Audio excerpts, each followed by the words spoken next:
ICC যদি বাংলাদেশকে বিশ্বকাপের আয়োজক করে তবে ভারতের বিপক্ষে খেলবে পাকিস্তান। বাংলাদেশকে বিশ্বকাপের আয়োজক করতে হবে, বিশ্বকাপ না খেললেও অংশগ্রহণ করলে যে টাকা পেত তা দিতে হবে, সাথে ক্ষতিপূরণও দিতে হবে। এই তিন শর্ত পূরণ করলে বিশ্বকাপে ভারতের বিপক্ষে খেলবে পাকিস্তান। আরো শুনুন প্রতিবেদন। ভারতের বিপক্ষে খেলবে না পাকিস্তান, এই এক সিদ্ধান্তেই যেন নড়ে চড়ে বসেছে বিসিসিআই ও আইসিসি। পাকিস্তানকে মানাতে গেলেও পাকিস্তান কোনো সিদ্ধান্ত নিচ্ছে না বাংলাদেশ ছাড়া, ডেকেছিলেন বুলবুলকেও।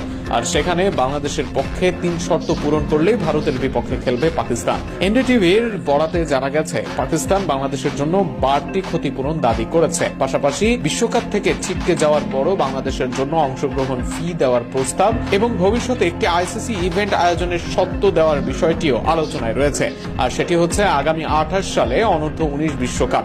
যদি এই তিন শর্ত পূরণ করে তবেই শুধু ভারতের বিপক্ষে খেলবে পাকিস্তান। সূত্র আরও জানিয়েছে পিসিবির কয়েকজন কর্মকর্তা আগামী 15 ফেব্রুয়ারি কলম্বোতে ভারতের বিপক্ষে ম্যাচ খেলতে সম্মত হলেও বোর্ড চেয়ারম্যান মহসিন নাকভি এখনো কঠোর অবস্থানে রয়েছেন।